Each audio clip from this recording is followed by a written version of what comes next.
अब भी हम आप लोग के सामने एक छोटा सा गीत प्रस्तुत करने जा रहे हैं जो जनेऊ का गीत है। हमारे यूपी बिहार में घर घर गाया जाता है।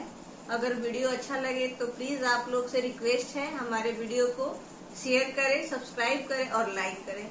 आपका एक लाइक सब्सक्राइब हमारा मोटिवेशन बढ़ाता है, तो प्लीज चैनल को लाइक करें, सब्सक्राइब करें और कमेंट भी करें। Thank you.